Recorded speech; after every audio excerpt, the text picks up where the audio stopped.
Assalamualaikum warahmatullahi wabarakatuh. Salam sejahtera untuk kita semua. Perkenalkan, saya Tengku Abdul Rashid, salah satu dosen tetap di program studi S1 Ilmu Keperawatan dan Profesi Nurse, Fakultas Kesehatan Universitas Hang Tuah Pekanbaru. Perkenankan saya untuk memaparkan pernyataan diri dosen dalam unjuk kerja Tridharma Perguruan Tinggi atau disingkat dengan PDD UKTPT, khususnya dalam aspek pengajaran sebagai salah satu syarat mengikuti sertifikasi dosen tahun 2025. Baik, saya akan mulai menjelaskan deskripsi dan informasi umum dari mata kuliah yang saya ampu, yaitu Keperawatan Gawat Darurat disingkat dengan KGD. Mata kuliah ini merupakan mata kuliah wajib bagi mahasiswa semester 5 pada program studi S1 Ilmu Keperawatan dengan kode mata kuliah WP 521283 yang memiliki bobot 4 SKS, 3 SKS teori dan 1 SKS praktikum dengan alokasi waktu 16 minggu pertemuan tatap muka dan praktikum. Mata kuliah Keperawatan Gawat Darurat merupakan mata kuliah yang membahas tentang konsep dan perencanaan asuhan keperawatan yang etis, legal, dan peka budaya pada klien yang mempunyai masalah aktual dan risiko yang terjadi secara mendadak atau tidak dapat diperkirakan dan tanpa atau disertai kondisi lingkungan yang tidak dapat dikendalikan serta klien yang mengalami kondisi kritis dan mengancam kehidupan. Perencanaan asuhan keperawatan dikembangkan sedemikian rupa sehingga diharapkan mahasiswa mampu mencegah atau mengurangi kematian dan kecacatan yang mungkin terjadi. Adapun capaian pembelajaran mata kuliah Keperawatan Gawat Darurat meliputi menerapkan filosofi konsep holistik dan proses keperawatan kegawat daruratan, menerapkan proses keperawatan pada pasien di area keperawatan gawat darurat, melakukan simulasi asuhan keperawatan dengan kasus kegawat daruratan terkait gangguan berbagai sistem pada individu dengan memperhatikan aspek legal dan etis, melakukan simulasi pendidikan kesehatan dengan kasus kegawat daruratan terkait multisistem pada individu dengan berbagai tingkat usia dengan memperhatikan aspek legal dan etis, mengintegrasikan hasil-hasil penelitian ke dalam asuhan keperawatan dalam mengatasi masalah yang berhubungan dengan kegawat daruratan terkait berbagai sistem. Kemudian melakukan simulasi pengelolaan asuhan keperawatan pada individu dengan kegawat daruratan dan berbagai sistem dengan memperhatikan aspek legal dan etis. Kemudian melaksanakan fungsi advokasi dan komunikasi pada kasus kegawat daruratan berbagai sistem dan mendemonstrasikan intervensi keperawatan sesuai dengan standar yang berlaku dengan berpikir kritis, kreatif, dan inovatif sehingga menghasilkan pelayanan yang efektif dan efisien. Adapun bahan kajian pada mata kuliah ini adalah 1. Konsep perawatan gawat darurat, yang kedua etik legal dan cultural sensitif dalam keperawatan gawat darurat, kemudian yang ketiga isu end of life di keperawatan gawat darurat, yang keempat mekanisme trauma, yang kelima proses keperawatan gawat darurat, yang keenam upaya pencegahan primer, sekunder, tersier pada masalah kasus kegawat daruratan berbagai sistem, kemudian yang ketujuh persiapan pelaksanaan dan pasca pemeriksaan diagnostik serta laboratorium pada kegawatan darurat, kemudian yang kedelapan pengelolaan asuhan keperawatan dengan kasus non trauma, shock, kemudian pengelolaan asuhan keperawatan dengan kasus kegawat daruratan sistem kardiologi, kemudian pengelolaan asuhan keperawatan dengan kasus kegawat daruratan trauma dan non trauma sistem respirasi, kemudian mengelola asuhan keperawatan pada kasus kegawat daruratan trauma dan non-trauma pada sistem neurologis, kemudian kegawat daruratan trauma dan non-trauma pada sistem gastrointestinal, kemudian pengelolaan asuhan keperawatan dengan kasus kegawat daruratan non-trauma sistem perkemihan, kemudian pengelolaan asuhan keperawatan dengan kasus kegawat daruratan non-trauma meliputi overdosis, keracunan, dan gigitan binatang, kemudian pengelolaan asuhan keperawatan dengan kasus kegawat daruratan non-trauma infeksi, kemudian pengelolaan asuhan keperawatan dengan kasus kegawat daruratan trauma sistem muskuloskeletal, kemudian pengelolaan asuhan keperawatan dengan kasus kegawatan pediatrik, psikiatrik, dan obstetrik.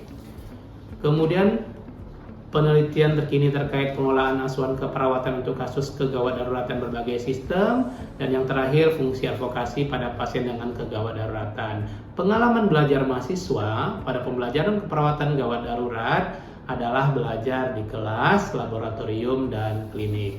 Baiklah, saya akan menyampaikan teknik pembelajaran yang saya lakukan, yaitu menggunakan teknik DIA, yaitu Delivery, Interaction, dan Assessment. Yang pertama adalah delivery. Saya menggunakan metode pembelajaran Student Center Learning. Saya menyampaikan proses pembelajaran meliputi metode pembelajaran yang digunakan, diantaranya adalah mini lecture, brainstorming, small group discussion, kemudian discovery learning, project based learning, kemudian problem based learning dalam bentuk tutorial dengan metode 7 jam, dan self directed learning untuk teori. Dan untuk praktikum, saya menggunakan metode demonstrasi, role play, dan project based learning. Serta untuk praktik klinik, saya menggunakan metode pre dan post conference, case study, tutorial individual, small group discussion, dan bentuk mini seminar serta pendelegasian kewenangan bertahap. Yang kedua yaitu interaction. Selama proses pembelajaran, saya berinteraksi dengan mahasiswa, baik di dalam kelas maupun di luar kelas, meliputi tanya jawab diskusi untuk dalam kelas, dan interaksi menggunakan WhatsApp group untuk interaksi di luar kelas. Saya juga berinteraksi dengan mahasiswa melalui Learning Management System atau disingkat dengan LMS, yaitu pada Universitas Hang Tuah Pekanbaru, yang dapat digunakan untuk memuat bahan pembelajaran, penugasan mandiri, dan kelompok. Kemudian yang ketiga adalah assessment, yaitu proses penilaian pada mata kuliah keperawatan gawat darurat yang telah disepakati antara dosen dan mahasiswa dalam pertemuan kontrak kuliah. Adapun indikator penilaian meliputi yang pertama teori, yaitu tugas kelompok 13%, tugas individu 17%, tutorial 15%, soft skill 5%, UTS dan UAS masing-masing 25%.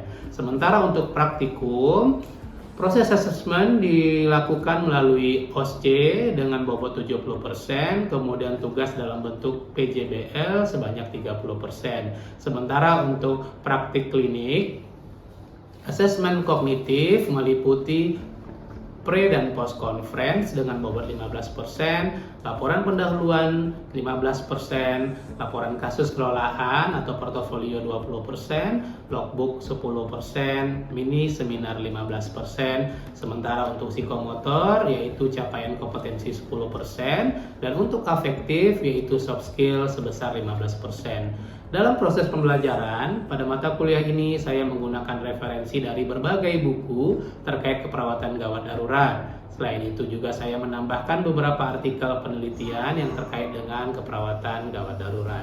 Selanjutnya, saya akan menampilkan proses pengajaran praktikum di laboratorium pertemuan minggu ke-12 pada RPS yang telah saya buat, yaitu mengenai bantuan hidup dasar yang disingkat dengan BHD. Selamat menyaksikan, terima kasih. Assalamualaikum warahmatullahi wabarakatuh. Salam sejahtera untuk kita semua.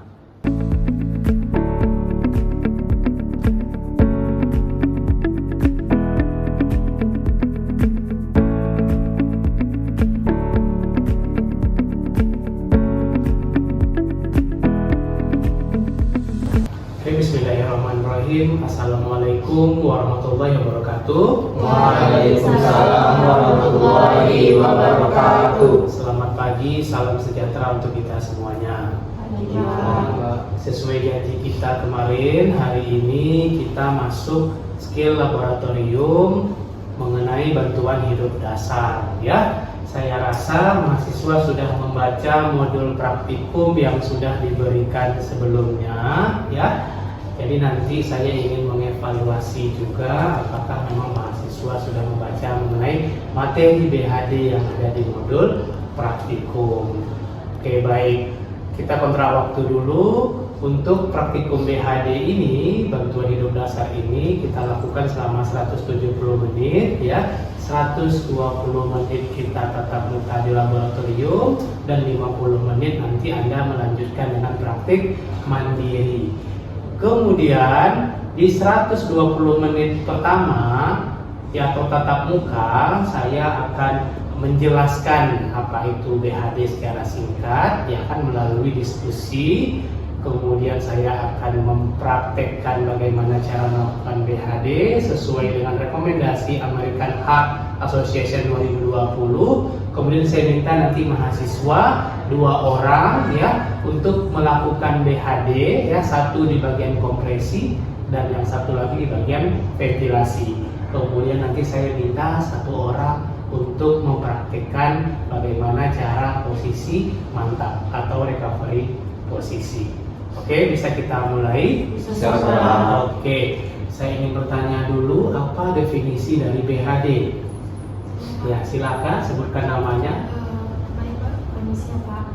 Nama saya Azra Puspitavianti. Di sini saya akan menjawab BHD. BHD adalah bantuan hidup dasar yang membantu ketika pasien henti nafas atau henti jantung. Oke, bagus ya. Jadi BHD adalah tindakan penyelamatan saat henti jantung dan henti nafas ya. Henti jantung sudah pasti henti nafas. Henti nafas belum tentu henti jantung ya. Kemudian ada yang tahu tujuannya setelah membaca modul yang telah diberikan? Ya, silakan. Ada yang bisa apa tujuannya? Tujuan BHD untuk ya silakan sebutkan namanya. Saya Asifa Putri. Iya, silakan Asifa. Tujuan BHD itu untuk menjaga sirkulasi darah maupun oksigen yang ke organ-organ tubuh. Oke, maksudnya adalah untuk mengembalikan fungsi jantung dan fungsi pernafasan. Oke, bagus ya Asifa dan Asra. Nah, untuk urutannya, AHA memang tidak menyebutkan urutan, tetapi beberapa pakar di bidang keperawatan dan kedokteran mereka menyebutkan urutannya supaya kita tidak bingung saat melakukan BHD. Apa saja urutannya? Yang pertama apa? D. Apa itu D? Danger. Jadi ketika ada bahaya, ada pasien dengan henti jantung, kita harus sudah aman diri, aman pasien, aman lingkungan. Yang kedua setelah D apa lagi? R. Apa itu R? Respon. Mengecek respon pasien. Ya, apakah pasien merespon secara verbal, kemudian pergerakan ataupun dengan membuka mata. Kemudian setelah R apa lagi? S. Apa itu S?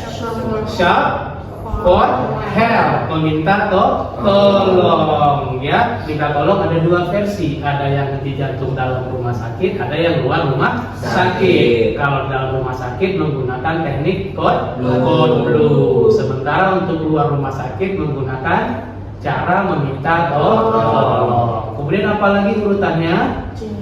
C. Apa yang kita lakukan di C? Cek nadi. Iya, silakan cek nadi karotis ya dalam 10 detik. Sedapat mungkin dalam 5 detik. Ya kan? Kalau tidak teraba nadi dalam 10 detik, apa yang dilanjutkan di C? Kompresi ya. Untuk dewasa kompresi itu 30 kali dalam 1 siklus ya. Di mana kompresinya di garis hayal antara 2 puting susu. Kedalamannya untuk dewasa itu 2 inci 5 sampai 6 cm. Nah, kemudian apa yang dilakukan setelah itu? Setelah C apa lagi? A. Apa itu A?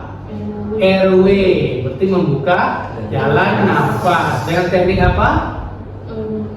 Head, tail, chin, lift. Mengingat bahwasanya pasien dengan henti jantung ini banyak karena serangan jantung, akut miokardial infark. Ya, artinya bukan pasien trauma. Nah, jadi bisa kita lakukan teknik head, tail, chin, lift. Ya. Kemudian setelah itu baru kita memberikan B. Apa itu?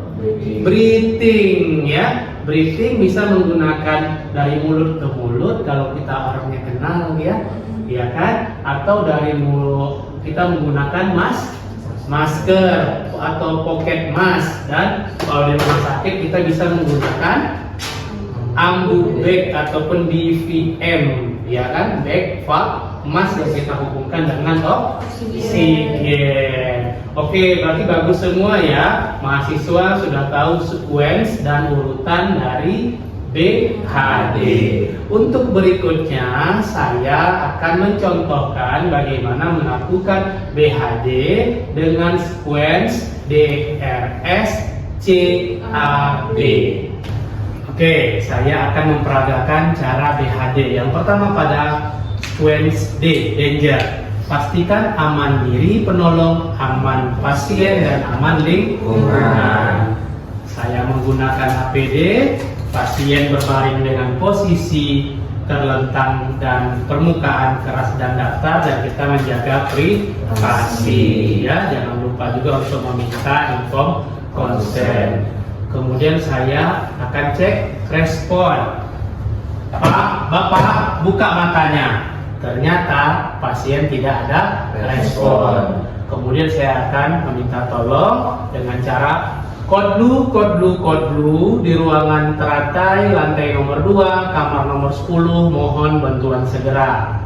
Kodlu ruang teratai lantai 2 kamar nomor 10, mohon bantuan segera. Kemudian setelah itu saya melakukan cek nadi. Saya cek nadi pasien dalam 10 detik, ternyata tidak teraba nadi. Nah, ketika nadi tidak teraba, saya akan melakukan kompresi dada. Oke.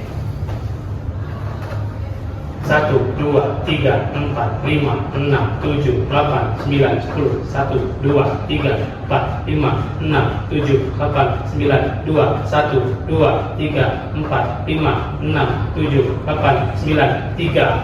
Kemudian saya akan memberikan 2 bantuan nafas melalui mulut dan hidung dengan cara EC clamp dan heptil chin lift. 1, 2.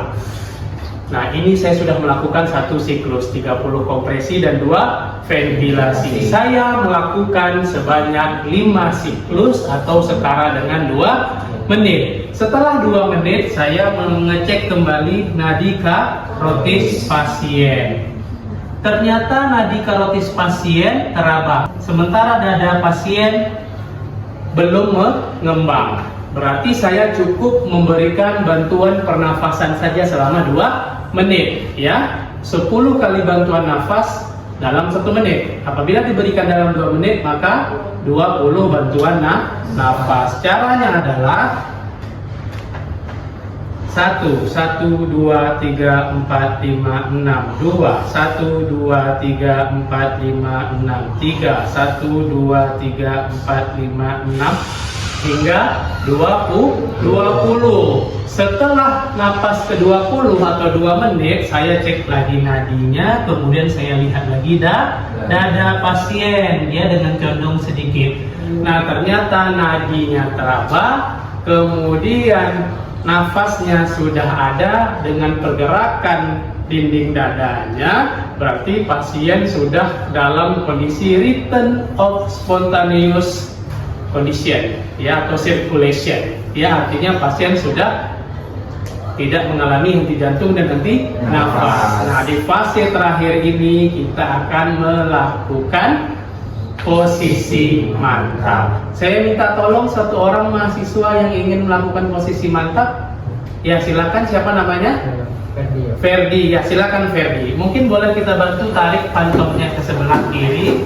Ayo Ferdi, di sebelah sini Ferdi. Kita akan memutar pasien ke arah kita. Caranya tangan pasien sebelah kanan itu kita angkat ke atas, kemudian tangan sebelah kirinya kita dekatkan ke telinga sebagai bantalan.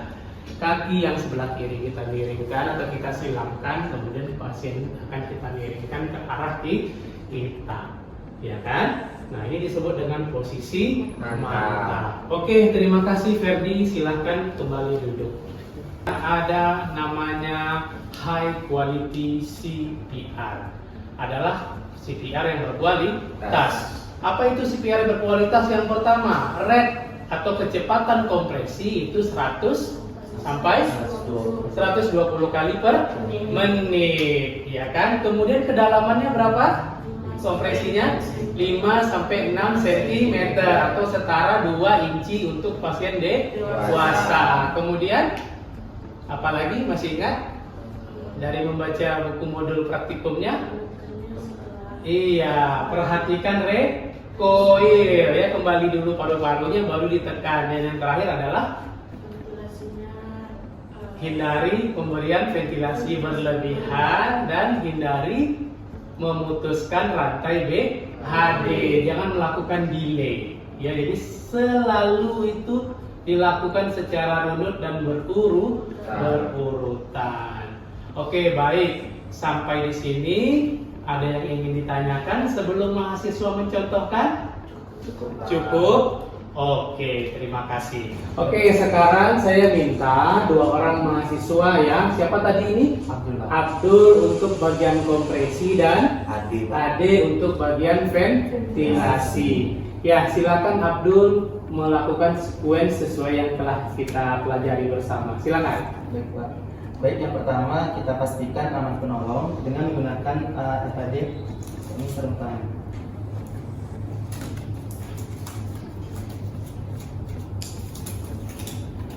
Dan juga kita pastikan aman pasien dengan meletakkan posisi berbaring dengan permukaan datar dan juga keras, dan juga aman lingkungan, yakni dengan menjaga privasi bagi pasien. Oke, mantap. Selanjutnya kita lihat respon pasiennya. tidak ada respon.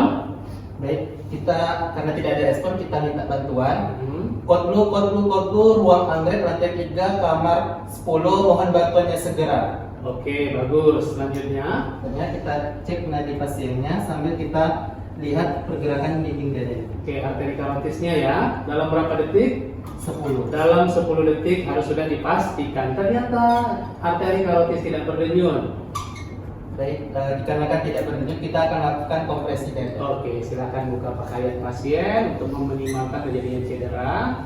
Oke, silakan. 1, 2, 3, 4, 5, 6, 7, 8, 9, 1, 1, 2, 3, 4, 5, 6, 7, 8, 9, 2, 1, 2, 3, 4, 5, 6, 7, 8, 9, 3. Oke, silakan ventilasi 2 kali. Bagus. Nah, anggap sudah 2 menit atau 5 siklus. Apa yang kita lakukan tadi? Kita cek lagi. Iya, cek lagi nadinya sambil memperhatikan dada pasien. Nah, ternyata nadinya terabang, tapi dadanya belum bergerak. Artinya belum ada usaha napas. Apa yang kita lakukan tadi? Memberikan ventilasi. Berapa lama dan berapa banyak? 20 kali dalam 2 menit. Silakan coba, Ade. 1, 2, 3, 4, 5, 6. 2, 1, 2, 3, 4, 5, 6. 3, 1, 2, 3, 4, 5, 6. Oke, baik. Setelah 20 kali atau 2 menit, apa yang kita lakukan? Cek lagi. Ya, silakan. Cek lagi nadi karotisnya. Nadi karotis sudah berdenyut. Kemudian sambil melihat pernafasannya, nafasnya sudah mulai ada. Ya kan, pergerakan dinding dadanya sudah mulai nampak. Apa yang kita lakukan? Posisi mantap. Untuk posisi mantap sudah paham ya? Sesuai yang tadi dilakukan atau yang dicontohkan oleh Ferdi. Oke, baik. Jangan lupa perhatikan high quality CPR. Apabila kualitas CPR-nya bagus, otomatis peluang pasien hidupnya juga akan lebih tinggi. Oke, baik. Oke, baik. Demikian tadi pembelajaran kita mengenai BHD. Mahasiswa juga sudah mencontohkan, sudah bagus ya. Nanti bisa diperdalam lagi dengan praktikum mandiri. Jadi gunakan praktikum mandiri untuk memperdalam kemampuan BHD ya. Nanti realnya mungkin akan ada peroleh saat profesional. Oke, mungkin itu saja, atau ada yang ingin mengulang sequence dari BHD? Apa saja tadi? Silakan. Ya, silakan Asifa. Pak, yang pertama itu ada T danger, Kemudian yang kedua ada RSP, respond. Mm-mm. Yang ketiga S itu short for head. Mm-mm. Yang keempat itu C circulation. Iya. Yang kelima itu A airway. Yang Mm-mm. keenam B breathing. Oke, bagus. Itu merupakan sequence untuk melakukan BHD ataupun urutan melakukan BHD. Baik, terima kasih semuanya. Mungkin aplaus untuk kita semuanya. Nanti saya berharap mahasiswa nanti bisa lulus untuk ujian OSCE BHD-nya ya. Amin. Baik, terima kasih. Saya ucapkan, saya tutup. Assalamualaikum warahmatullahi wabarakatuh. Waalaikumsalam warahmatullahi wabarakatuh. Selamat pagi, salam sejahtera untuk kita semua. Sampai jumpa di pertemuan berikutnya. Terima kasih. Terima kasih, Pak.